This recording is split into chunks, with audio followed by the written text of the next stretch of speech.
건물들이 엄청 많아요. 이제 유스호스텔 있잖아. 원래 다 저기서 머물죠, 그치? 저희들이. 근데 손님이 그 수학여행 단체가 줄어들면서 네. 저런 유스호스텔들이 이제. 폐업을 하거나 약간 이런 침체기가 있었단 말이에요. 아. 근데 그거를 오히려 이렇게 분리단길로 뭐 도시 재생 사업 이렇게 약간 시로부터 도움도 받으면서 아, 그러면서 이제 거듭나고 있다. 연인들이 많이 오겠네.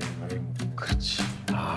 그래서 이렇게 가셔가지고 네. 한번 좀 골목 쪽 가면 예쁜 상점들이 이런 게 있거든요. 그럼 이따 가보죠. 분리단길.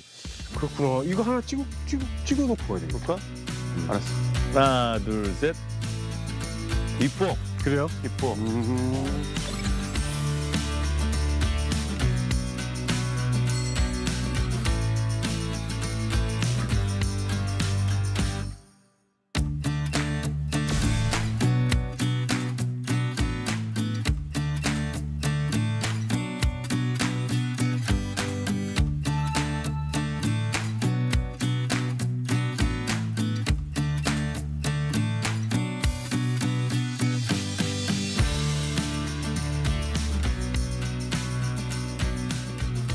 우리가 뭘 먹어야 될까요? 소문을 하나 듣긴 들었어. 내류사. 어떤 음료를 주문하면 네. 이 친구가 막 흔들린다 그러던데. 흔들어요? 네, 쉐이킹하는 기구입니다. 이 친구가? 네네. 이렇게 네. 하는 건가? 오.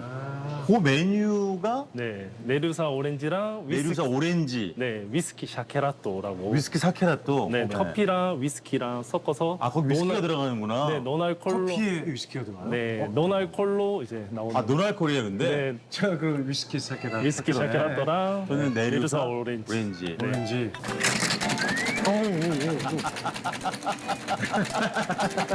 진짜 제가 흔든 것 같아. 저기요.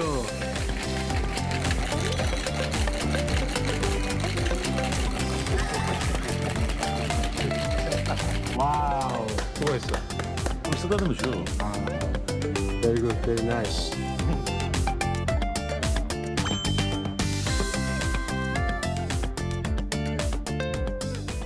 한잔 드시죠.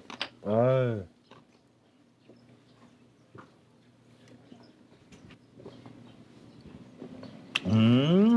맛있어. 야, 이거 너무 맛있다. 맛있지. 저 원래 커피 좋아하는데 에스프레소의 진한 맛이 향이 나. 이게 다 아까 그 친구 덕분이야. 열심히 쉬지 않고 지금 막 해있잖아. 일단 우리 이게 뭐부터? 이거? 이게 뭐죠? 개성주악.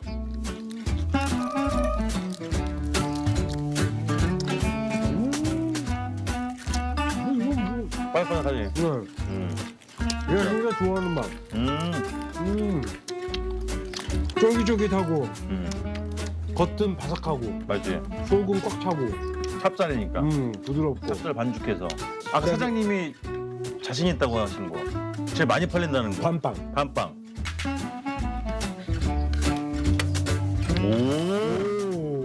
오. 괜찮은데?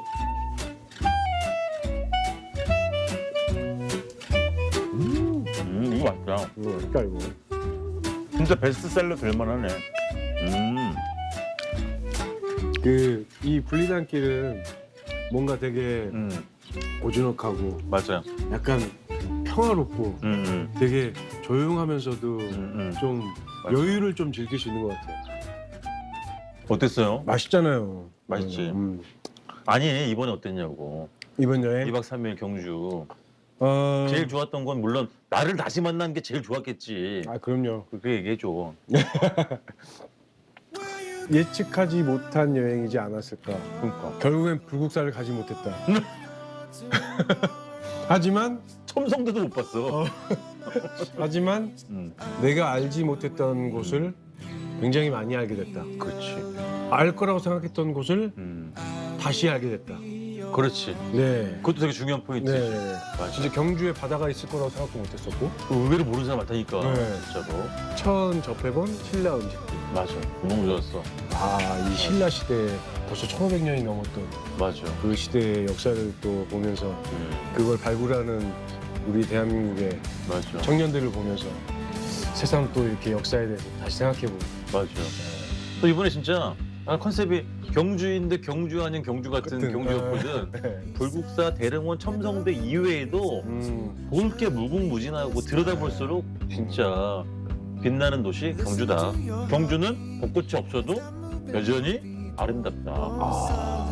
하지만 난 불국사는 못 가지 갔다. 못했다. 우리는 트리빙 코리아 시즌 6에서 또 만난다.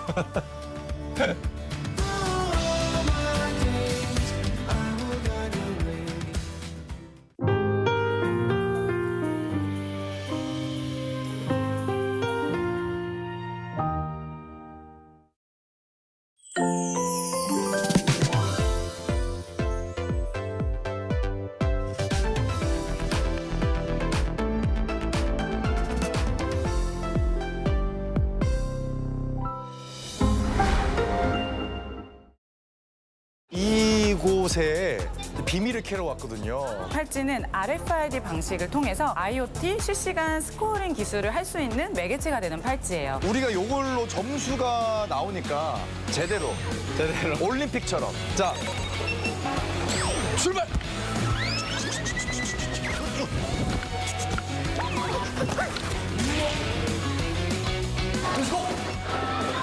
야, 뭐야, 너 왜 진심으로 해? 야! Look! Let's get it. Things are heating up as the rankings shift in real time. Tag in with RFID, and your speed and item pickups are all tracked and scored in real time. Curious about your stats? Check the kiosk for your personal score. This is a playground where fun meets tech. And now, your racing adventure starts for real.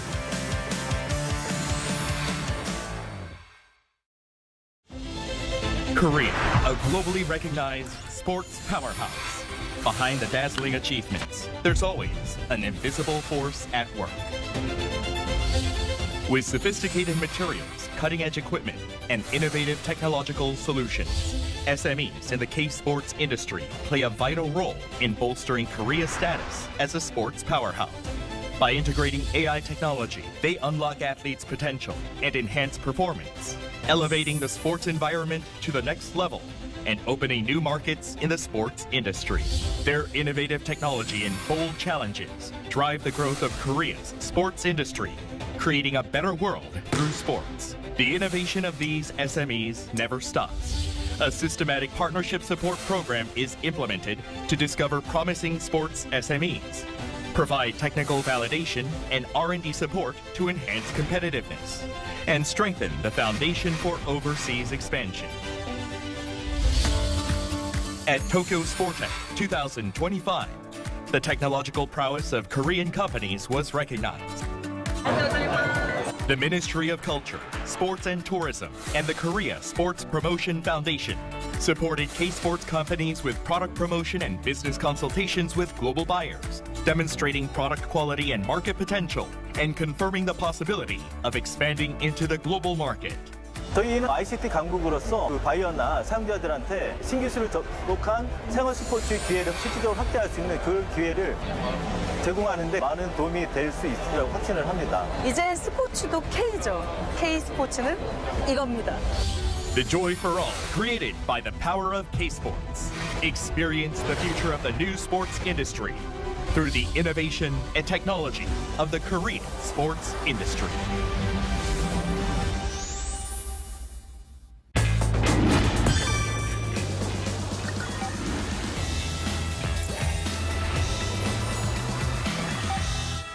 Are you curious about Korean cultural heritage? If you are a fan of Korean culture and history, listen up. Korean cultural heritage is based on a 5,000-year history. The whole country is like a massive museum because it possesses such diverse cultural properties. Let's not wait any longer and take a look.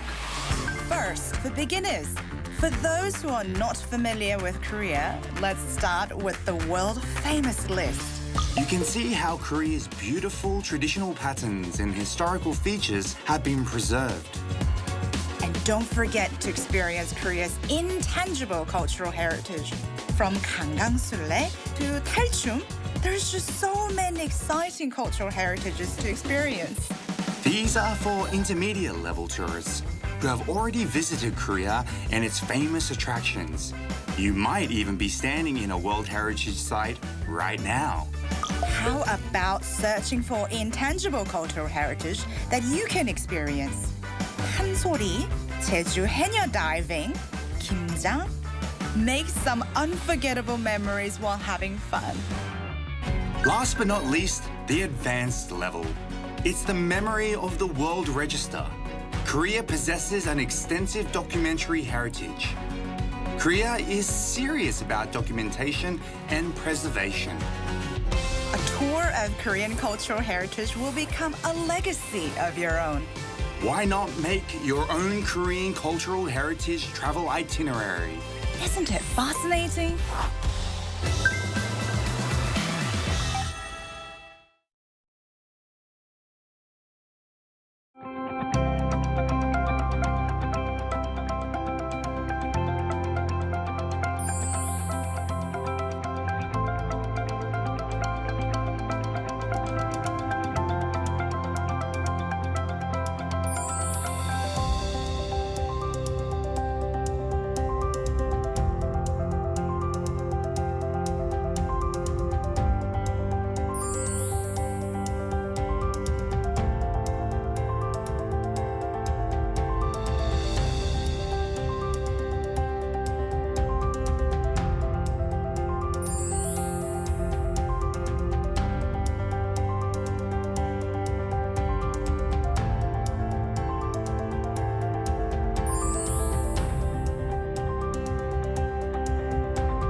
Hello and welcome to our morning edition of Arirang News. We begin with these stories making the headlines at this hour. The summit between Presidents Lee Jae-myung and Donald Trump is just a day away, but a trade deal appears unlikely before the meeting, as major sticking points remain unresolved. North Korea's top diplomat met Russian President Vladimir Putin in Moscow ahead of U.S. President Donald Trump's visit to South Korea. Trump says he would love to meet North Korean leader Kim Jong-un during his Asia trip and even suggested the idea of adjusting sanctions against the regime. Ahead of the APEC leaders' meeting set to take place this week in Gyeongju, Global Green Growth Week kicked off in the city, bringing together policymakers, experts, and young people from around 100 different countries. We begin this morning with trade talks between South Korea and the United States. Presidents Lee Jae-myung and Donald Trump are scheduled to meet tomorrow, and eyes are now on whether the two sides will agree to lower the current 25% U.S. tariffs on Korean goods. But it's unclear whether they will be able to reach a deal soon, with details of a $350 billion investment package still reportedly being negotiated. Our Kim Do-yeon starts us off. On Monday, aboard Air Force One during his ongoing Asia tour, U.S. President Donald Trump and Treasury Secretary Scott Bessent were asked whether the trade deal with South Korea could fall apart. No, I don't think so, Scott, is there? No, there are just a lot of details to work out. It's a very complicated deal, and I think we're very close. But when asked whether it could be done by Wednesday when President Lee Jae-myung and President Trump meet in Gyeongju, he said that is not likely. I think not quite, but I think the overall framework is done. We're just getting crossing the T's, dotting the I's. Trump has been saying a deal is close for some time, and there was some hope that an agreement could be made to coincide with a meeting between President Lee and President Trump at APEC. Before departing for Asia a few days earlier, Trump had said, "If South Korea is ready, I am ready." However, a tug-of-war is still underway between the two sides regarding the methods and timeline for South Korea's $350 billion investment in the U.S. Trump was also asked whether South Korea had asked to extend visa quotas as part of the trade deal following the ICE raid in Hyundai's plant in Georgia in September. No, but you know how I feel. I was very much opposed. Look, when they come in and they're making very complex machinery, equipment, things, they're going to have to bring some people in at least at the initial phase. In that case, it was batteries. You can't just pick people off an unemployment line and say, we just, opened up a $2 billion battery factory. They'll teach our people how to do it. The U.S. president added that such measures would take time, but that's the way it is. Kim Do-yeon, Arirang News. Over in Russia, President Vladimir Putin met North Korean Foreign Minister Choi Sun-hee in Moscow ahead of U.S. President Donald Trump's arrival in South Korea this week. Meanwhile, Trump said he would love to meet North Korean leader Kim Jong-un during his Asia trip, and when asked what Washington could offer Kim, the U.S. leader floated the idea of adjusting sanctions against the regime. Our Lee Seung-jae has the details. Russian President Vladimir Putin met North Korean Foreign Minister Choi Sun-hee at the Kremlin on Monday. Здравствуйте, очень рада вас видеть взаимно. Благодарна за то, что... During the meeting, the Russian leader also stressed that relations between the two countries are developing according to plan. According to Russian media, Putin recalled his recent discussions with North Korean leader Kim Jong-un, including their last meeting in Beijing, and said the two sides talked in detail about the development of bilateral ties. He added that everything is going according to plan in the best possible way, signaling Moscow's continued effort to deepen cooperation with Pyongyang amid growing international scrutiny. Che began her three-day visit to Moscow on Sunday as part of a two-nation trip that also includes Belarus. Her visit comes at a time of heightened diplomatic activity in the region as South Korea hosts the Asia-Pacific Economic Cooperation Summit this week. The timing has drawn attention, with speculation over whether another meeting between North Korean leader Kim Jong-un and U.S. President Donald Trump could take place on the Korean Peninsula. Speaking to reporters aboard his presidential plane en route to Japan on Monday, President Trump said he would love to meet Kim during his Asia trip, even suggesting he could extend his stay if necessary. I haven't mentioned it, I haven't said anything, but I'd love to meet with him if he'd like to meet. I got along great with Kim Jong-un. I liked him, he liked me. If he wants to meet, I'll be in South Korea. Trump and Kim met 3 times during Trump's first term, first in Singapore in June 2018, then in Hanoi in February 2019, and finally at the inter-Korean border village of Panmunjom in June 2019. As diplomatic signals intensify once again, attention is now turning to whether a new chapter in U.S.-North Korea relations might unfold alongside Moscow's renewed engagement with Pyongyang. Lee Seung-jae, Arirang News.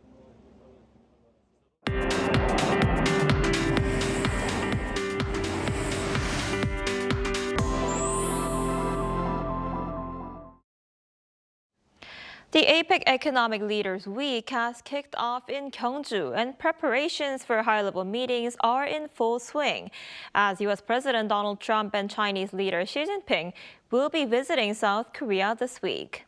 For more on what to expect, we're joined today by Professor Pan Gil-ju, Assistant Professor at the Korean National Diplomatic Academy. Professor Pan, thanks for coming in today. Hello, good to be with you. So preparations for high-level meetings are in full swing in Gyeongju. What should we be watching out for?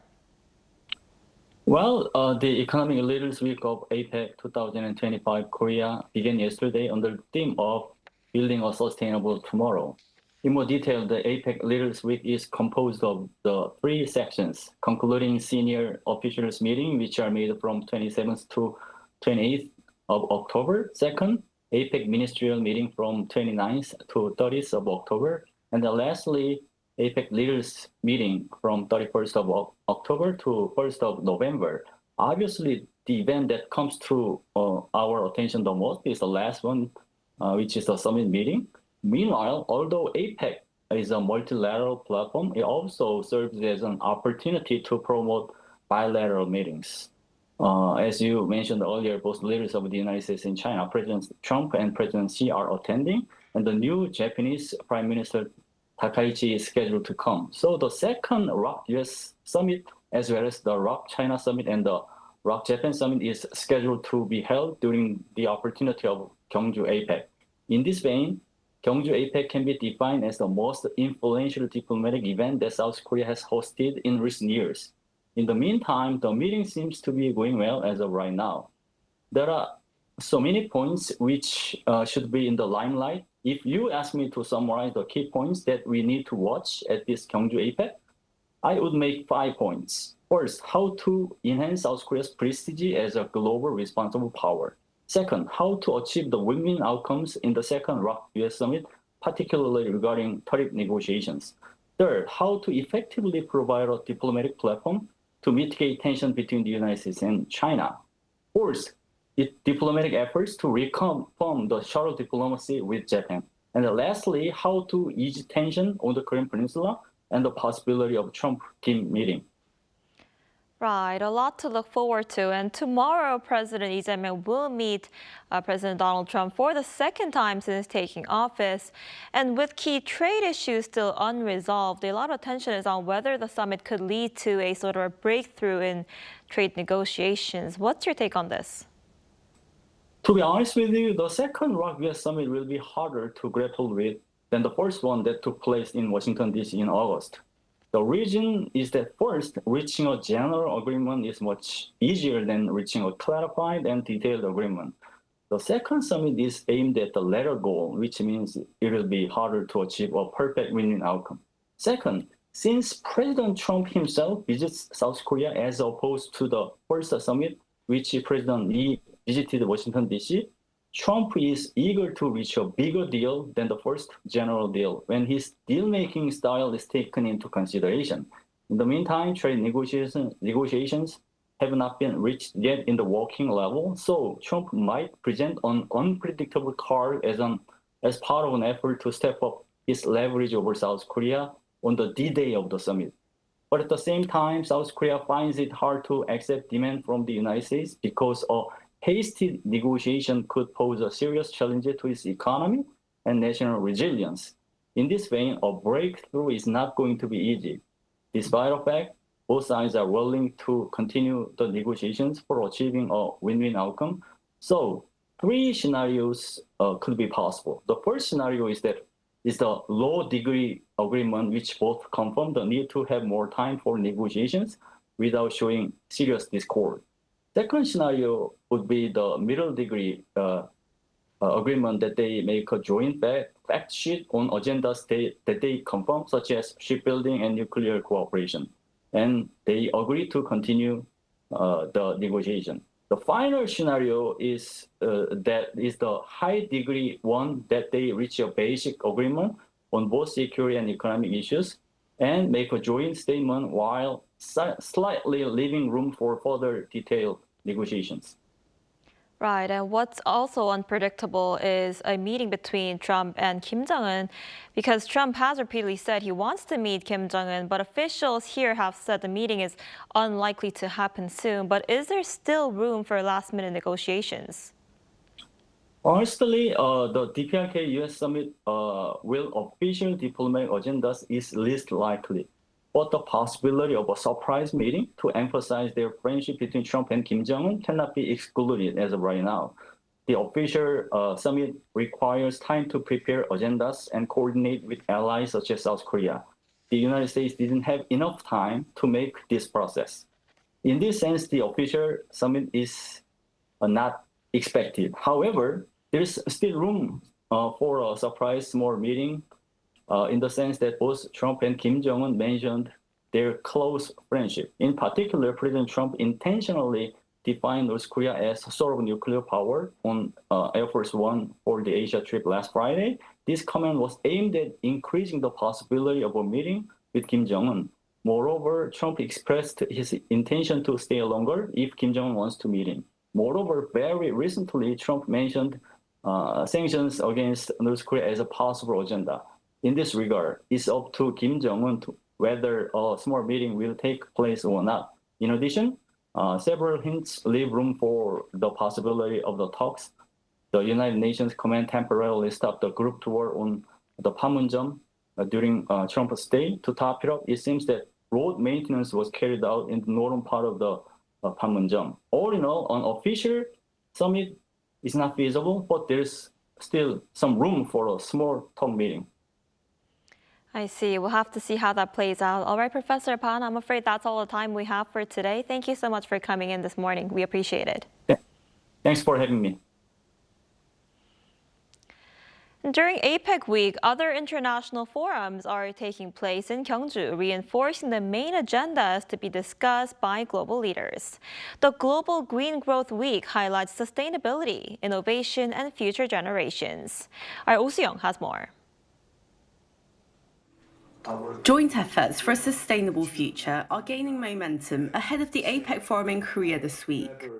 As regional economies prepare to discuss how AI and innovation can be harnessed for the next stage of growth, Global Green Growth Week kicked off on Monday, convening policymakers, experts, firms, and young people from around 100 countries. This year's sessions, held in Seoul and Gyeongju, coincide with APEC in both timing and significance, with over 2,000 people expected to take part online and in person. Major themes range from sustainable artificial intelligence and innovation to green finance and carbon markets, all aligned with APEC's theme of building a sustainable future. The five-day event began with a focus on youth participation and innovation, with former United Nations Secretary General Ban Ki-moon bringing generations together in climate leadership. We're the future generation of this world, and it's important that we learn about the climate crisis and we can know how to take it on and how to battle this challenge sustainably. Organised by the Global Green Growth Institute, the week will notably feature a high-level roundtable between the region's climate ambassadors, and an event on Wednesday will commemorate the 10th anniversary of the Paris Climate Agreement reached in 2015 by 196 nations. Since its founding in 2012, GGGI has supported dozens of partner countries in developing renewable energy strategies, carbon pricing systems, and green finance plans to support their long-term sustainable development. And since 2018, we have been supporting the government of Burkina Faso into its transition towards a green economy. It means supporting the development or the upgrading of policies, better integrating the principle of green growth. But it's also about mobilizing resources, financial resources needed to implement these policies and strategies. It's a particular challenge in an era of dwindling development assistance budgets. During the week, GGGI will sign 12 new memoranda of understanding with investors, local governments, and philanthropic organizations to expand cooperation on green finance and carbon markets. I believe that despite all the conflicts among countries and the policy leaders as well, it's really important to remember that climate changes are part of the life of all people around the world. Exploring solutions through dialogue and forging stronger partnerships, Global Green Growth Week promotes collective action at a time when multilateralism is much needed. Oh Soo-young, Arirang News. And with APEC just around the corner, Gyeongju is once again in the spotlight, this time for its royal treasures. A rare exhibition brings all 6 gold crowns back to Shilla Kingdom for the first time. Our Park Hyubin has a story. The host city of APEC 2025 Korea, Gyeongju, was once the center of the ancient Shilla Kingdom known as the Land of Gold. Among its many gold treasures, the crown was the most important symbol of royal power and craftsmanship. So far, 6 Shilla gold crowns have been discovered. And now, for the first time, all 6 are displayed together at the Gyeongju National Museum along with other royal ornaments to celebrate APEC 2025 Korea. The crowns, believed to have been made between the 5th and 6th centuries, have branches shaped like deer antlers symbolizing life and vitality. It is also believed that the king, as wearer of the crown, was a sacred being connected to the heavens. Shilla's crowns are special because they make up more than half of all ancient gold crowns ever found in the world. No other kingdom has left behind so many golden relics in such good condition. The Shilla gold crown symbolizes the height of royal power and artistry, standing as one of the most exquisite ancient treasures in the world. Seeing all 6 together captures the true glory of the land of gold. The museum also says the exhibition will help visitors discover the beauty and spirit of Shilla art. No kingdom other than Shilla has left behind such unique cultural treasures as these gold crowns. We thought this would be the perfect theme to celebrate both APEC and the museum's 80th anniversary. More than a showcase of artifacts, it's a journey through the artistry and legacy that defined ancient Shilla.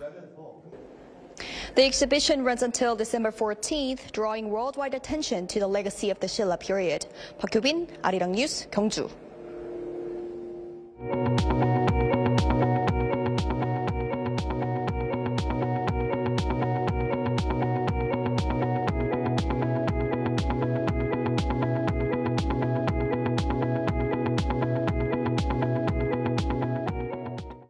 South Korea's economy grew 1.2% in the third quarter compared to the quarter before. Now, that's according to an advanced estimate from the Bank of Korea on Tuesday, which attributed the growth to recovering private consumption and steady exports. Private consumption grew 1.3%, driven by spending on goods like motor vehicles and services, including restaurants. Exports increased by 1.5%, led by semiconductors and autos. However, construction investment shrank by 0.1%, primarily due to the continued decline in the industry. Real gross domestic income, or GDI, which reflects trade-adjusted income, also increased by 0.7%. The third quarter GDP growth is the biggest on-quarter growth since the first quarter of last year. And South Korea's state-run power company KEPCO has won a major renewable energy contract in Saudi Arabia. According to Saudi Arabia's state news agency SPA, the Saudi power procurement company awarded 5 new solar and wind projects, totaling 4,500 megawatts and worth almost $2.54 billion. KEPCO, together with Saudi renewable firm Nesma, will lead the 1,500 megawatt Dawatmi wind power project near Riyadh. Other contracts went to major global players, such as Masdar from the UAE and France EDF and Total Energies.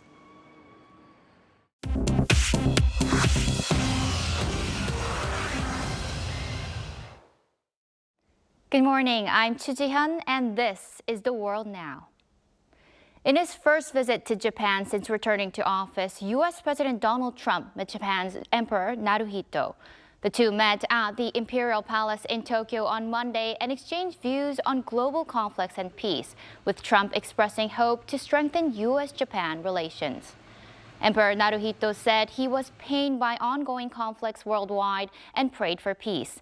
While in Japan, Trump will meet new Prime Minister Takaichi for their first bilateral summit, expected to focus on trade, defense, and rare earth cooperation. The talks come as Japan pledges to expand defense spending and invest heavily in U.S. technology and energy sectors.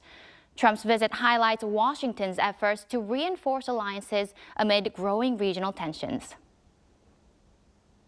Aboard Air Force One, U.S. President Donald Trump said on Monday he would, quote, love a third term in office.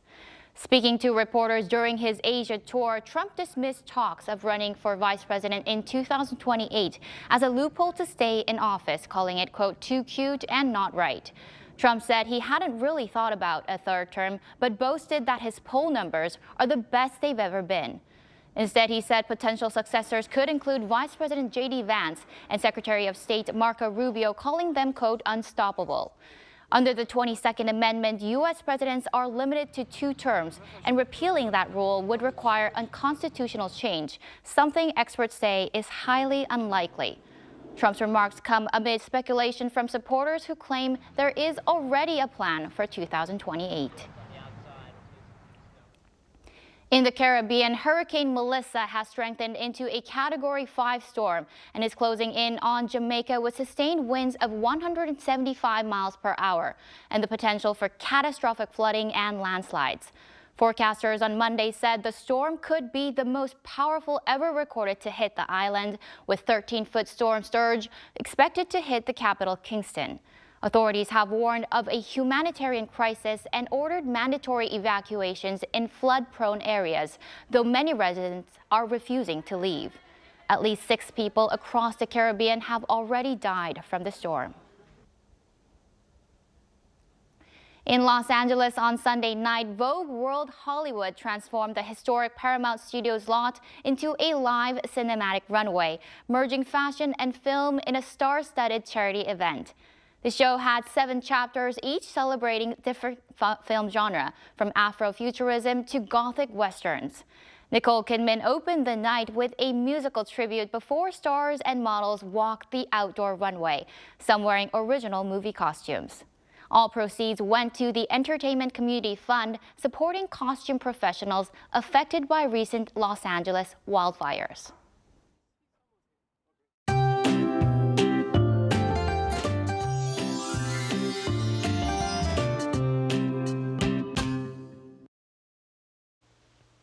Cold air from the north is sweeping in again today, and it's even colder than yesterday.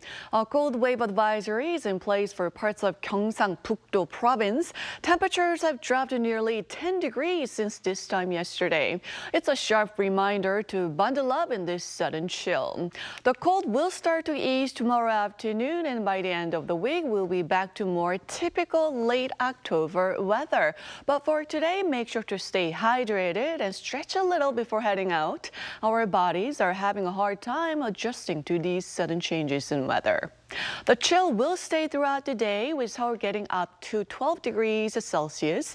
Daejeon, Daegu both topping out at 15 degrees under sunny skies nationwide today. Then Friday night, another round of rain is expected across the central regions, which could linger through Saturday morning. Take good care of yourself during this sharp change in temperatures.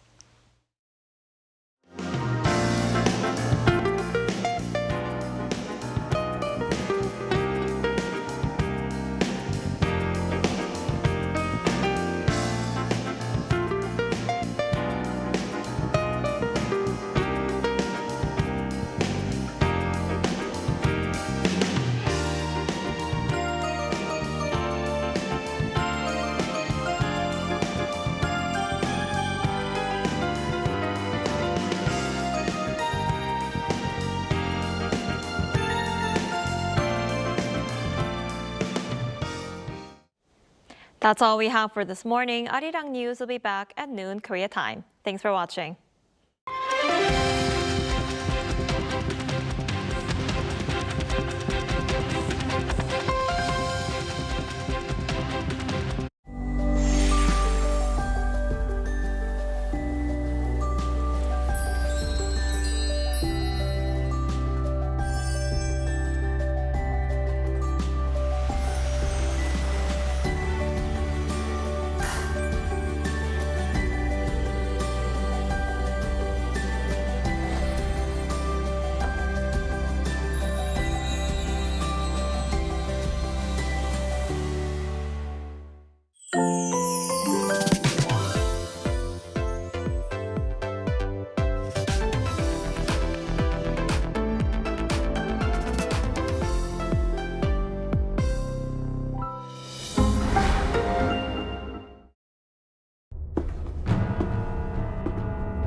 Welcome to APEC. 여기 2025 차 좀 빼주세요. 2025.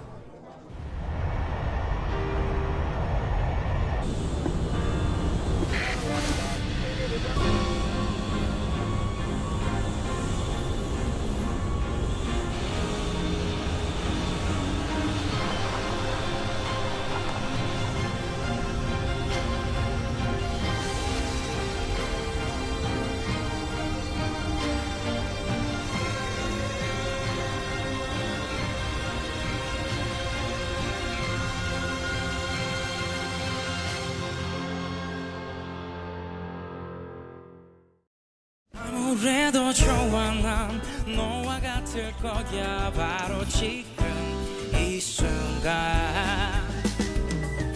빠야빠빠빠빠빠빠 빠야빠빠빠빠빠빠 빠빠빠빠빠빠 Together Together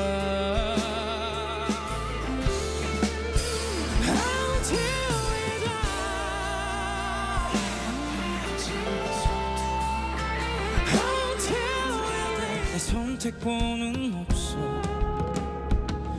흘러가다 보니 여기까지 왔고 하고 싶은 말은 다 삼켜내는 life 살아남기 위해 적응한 척했지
held its first debate over the weekend. The economy is expected to expand 2.5% this year. Boosting Korea's ties with its global partners on the sidelines of the status UN summit.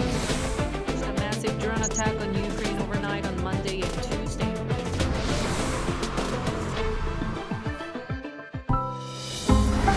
아리랑 제주 영어 교육 도시의 중심 NLCS 제주에서 세계 명문대 출신 엘리트 교사진과 해외 커리큘럼으로 전 세계 상위 1%의 학사 성과를 달성하고 있으며 졸업생들은 세계 최정상급 대학으로 진학하고 있습니다. 전인적인 성장과 함께 꿈을 찾아가는 특별한 교육의 가치. 글로벌 동문 네트워크로 계속됩니다. NLCS 제주가 명문대 진학의 길을 열어갑니다.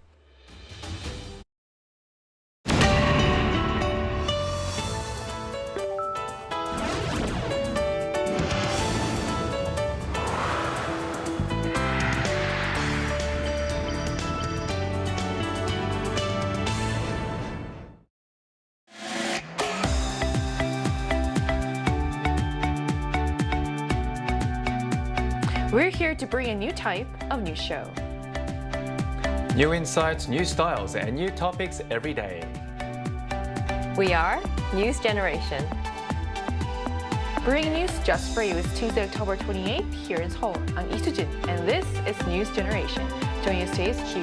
Thank you for having me. Thank you for coming. Also, Niles with us. Good morning. Good morning. And both are here to speak on behalf of people in their 20s and 30s.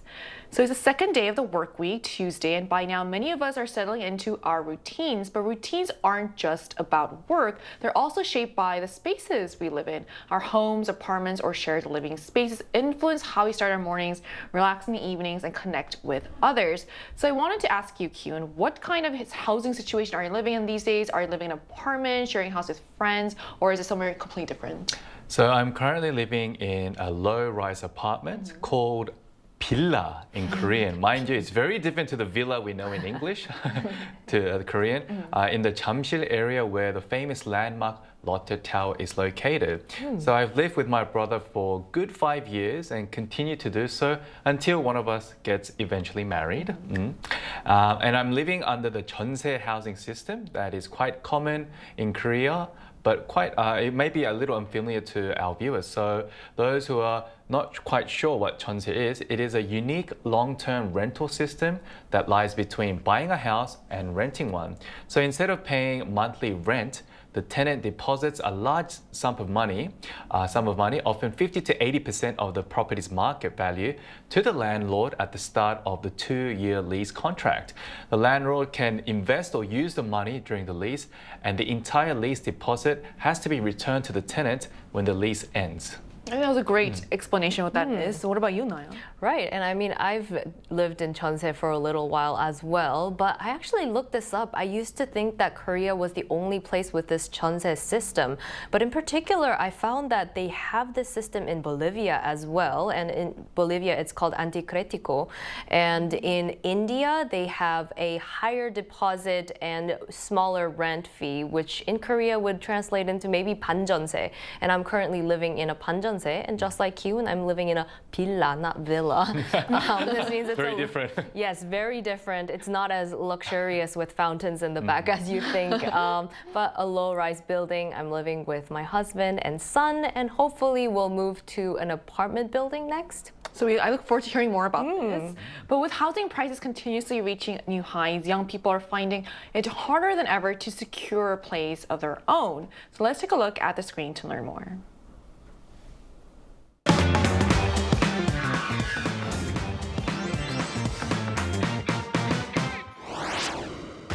Skyrocketing housing prices in South Korea have made it increasingly difficult for millennials and Gen Zs to find a place to call home.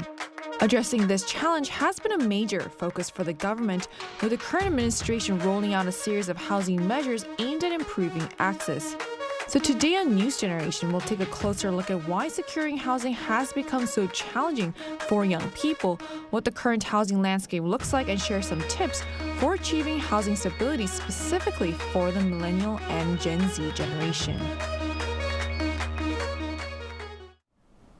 So as we just saw in the video, housing has become one of the biggest worries for young people today. For many millennials and Gen Zs, buying a home feels almost out of reach no matter how long they save or how hard they work.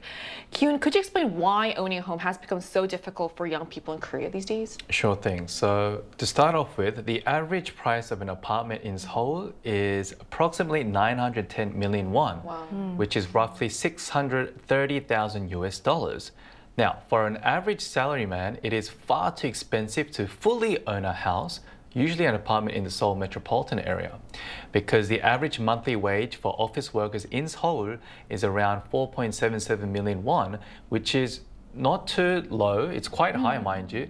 And hypothetically, if you didn't spend a single won of your monthly wage, it would take, believe this guys, 15 years and 11 months to actually buy an apartment.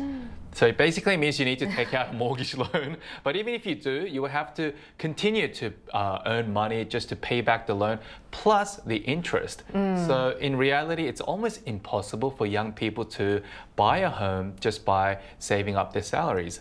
So for me, I've been saving up for housing lotteries, or 주택 청약 in Korean. But just like the name suggests, you need to be more than lucky to be selected in the first place, especially in this whole area where everyone wants to live.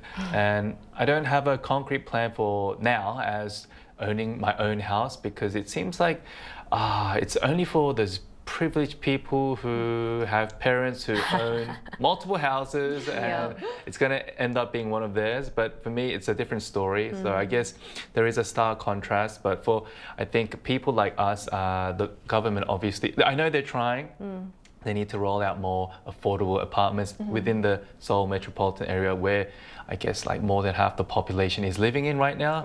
So I think in the long run, I'm sure it's going to get better. But for now, the situation is quite tough. You said 15 years. That kind of reminds me of the film Parasite. Oh yes. Like during the last scenes was about how the family would have to spend decades just to buy their own house. But this is when you don't spend a single dime of your Exactly. 4.77 million Korean won. I mean, that's a lot too, yeah.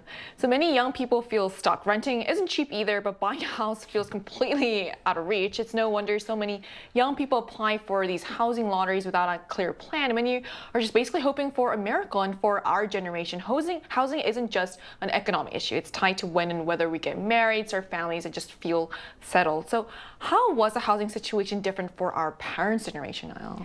I would say this was kind of maybe because I wasn't a parent in that generation. It seems like the Korean dream, the white picket fence, get married and buy a house and pay it back, live in it together. And while it was a bit of a strain on their part, it wasn't impossible. It wasn't an unreachable goal. But for our current generation, as Kyun mentioned earlier, it's close to impossible. And many give up and even decide to live in a rented home for the rest of their lives. And according to 2023 statistics, the home ownership of young people here in Korea is less than 15%. So this trend is even more pronounced in larger cities like the Greater Seoul area, as we talked about. And perhaps if you move a little bit outside, then the job availability becomes a huge issue. So unless your parents help you out, as Kyun mentioned, or you succeed with your own investments outside of your salary, it is very, very difficult to buy a house. So all this really shows how buying a home has become something only a few people can realistically achieve, and that creates a growing divide between those who have financial help and those who don't. But the housing crisis isn't actually just a problem here in Korea. So young people around the world are facing similar challenges. So what's the situation like for young people in other countries, Kyun? So even in the United States, millennials and Gen Zs are facing serious housing crisis as well. So let's take a look at the screen for more details. According to S&P Global, the US housing price index, which was set at 100 in the year 2000, rose to 125 in 2010, 182 in 2020, and is now nearing 331.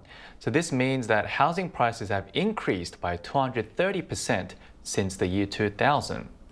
Now, recently, a new social trend has emerged in the US, where children who have grown up to be adults are increasingly living with their working parents without having a job themselves, instead taking charge of household chores.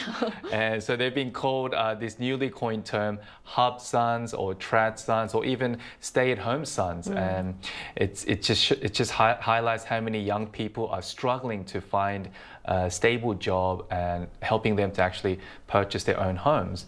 Meanwhile, in the US and Australia, more Gen Zs are turning to van dwelling, where they live in a vehicle, most often a van, big van, to save on housing costs, while also enjoying a sense of freedom, mobility, and a sense of romance being out in nature, apparently. So I guess that's a silver lining there. Yeah. So all this really shows how global this problem is. Some solutions seem practical, others more extreme, but they're all signs of how desperate the situation has become. So we're seeing all kinds of creative living arrangements emerging around the world. So what about other countries? Are there any other unique or surprising solutions young people are turning to now?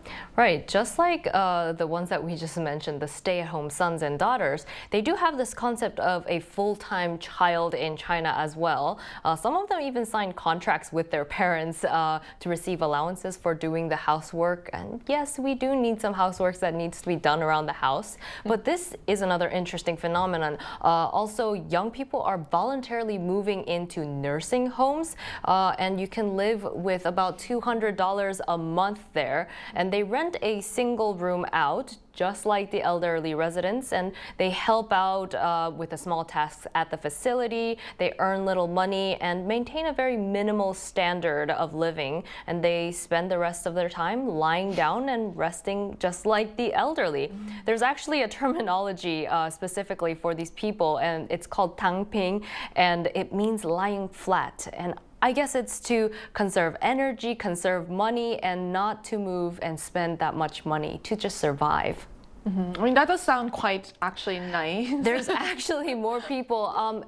You mentioned the van people earlier. There are people who are living on boats as well. So alternative housing in United Kingdom, and these young people, they couldn't afford housing prices, and so they live on boats. And this number is estimated to be about 30,000 living in the canals near London.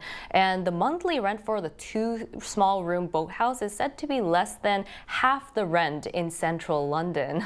Wow. Now, speaking of the UK, there was actually an artist in London that converted a standard waste container. It's called skip houses in London. So he transformed this into a fully functional tiny home.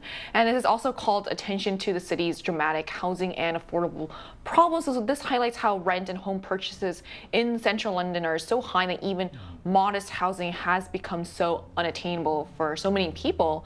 And so all of this is surprising and a little heartbreaking because these aren't decisions anyone would make if housing was actually affordable. So we're going to actually talk more about this. We're going to hear directly from a young person from the US about her experience with the housing crisis. So that's coming up right after the break, so don't go anywhere.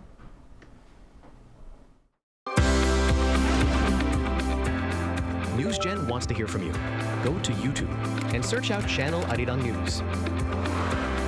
Click Posts and cast your vote in the poll. Make a new type of news with us.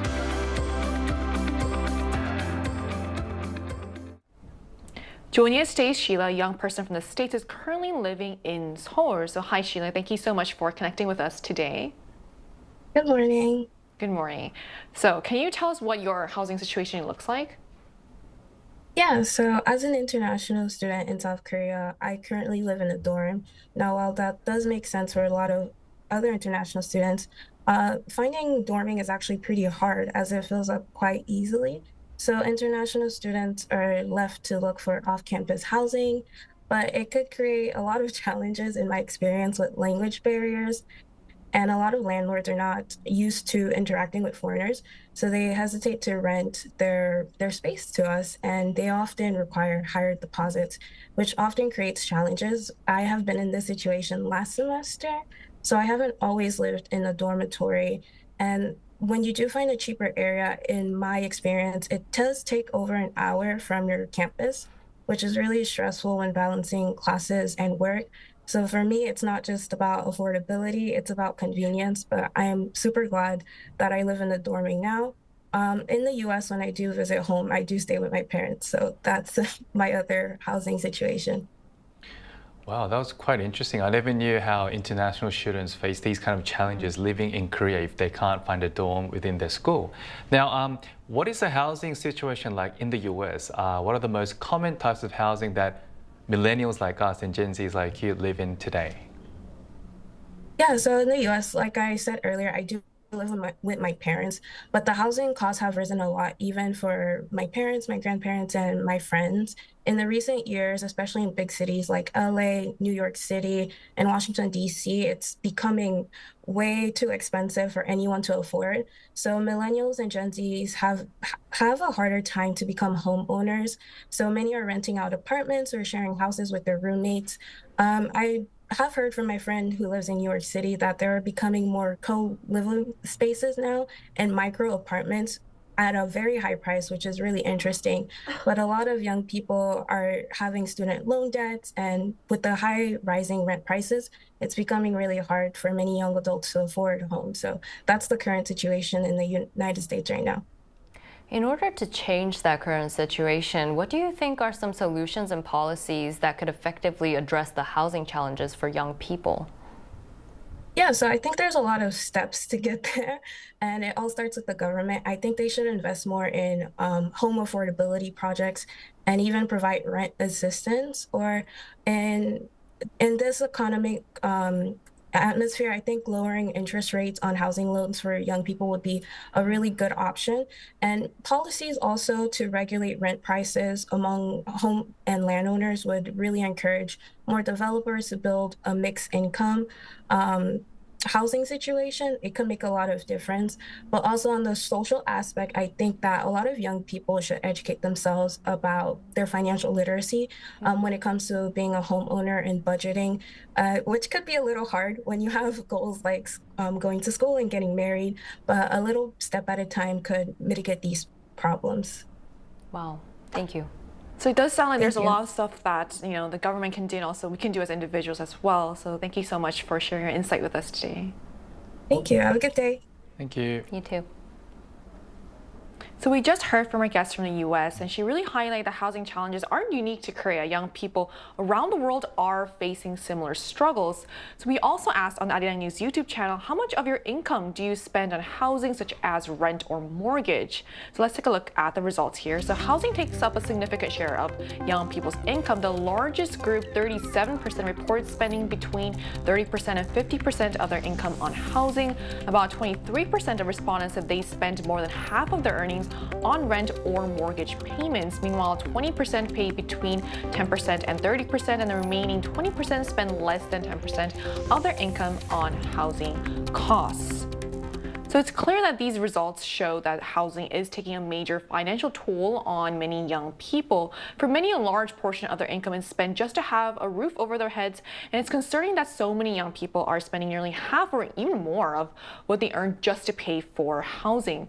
So let's talk about something really more fundamental. So why has housing become so expensive, Kyung?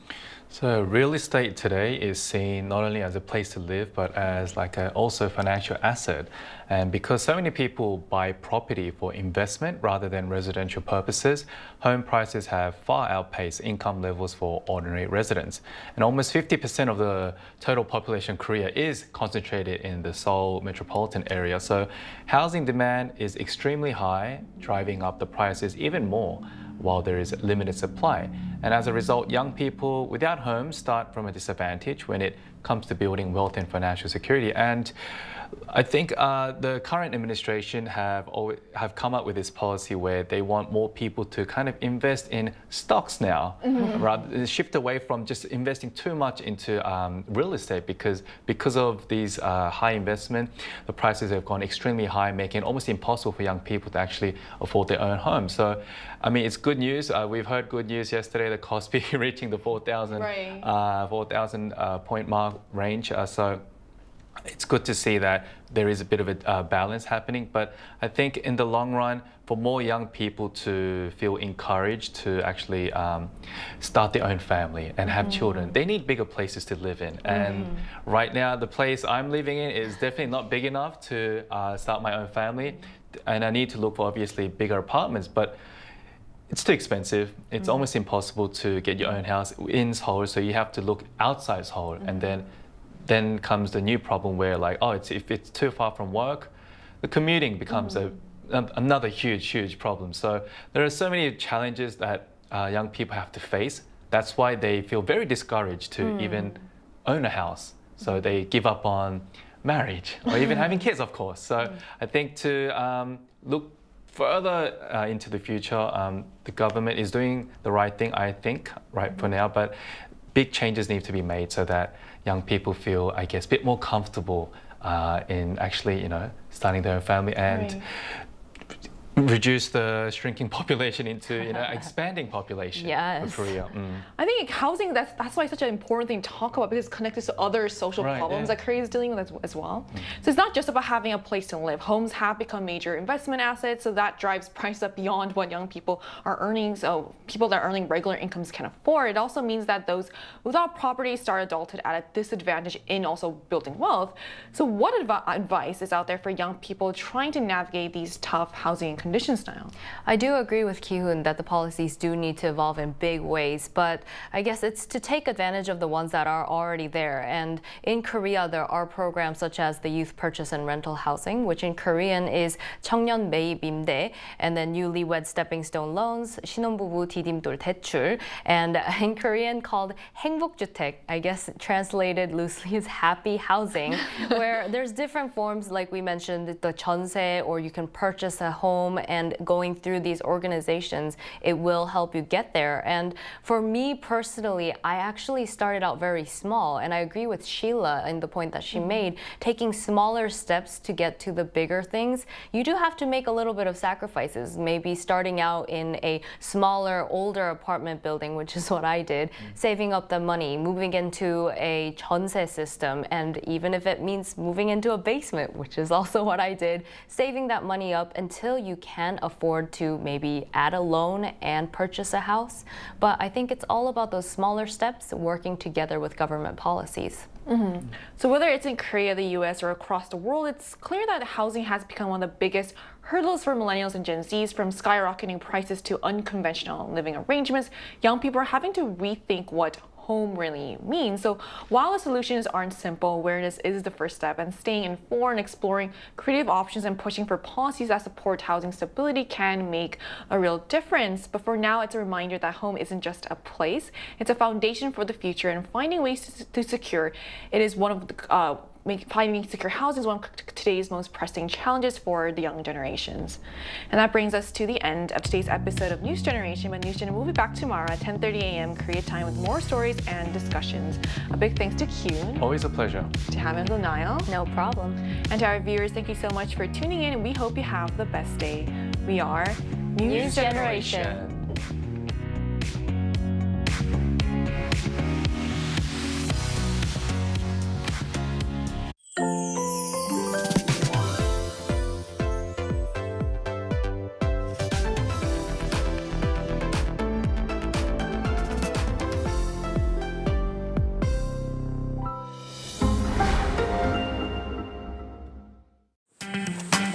갈까요?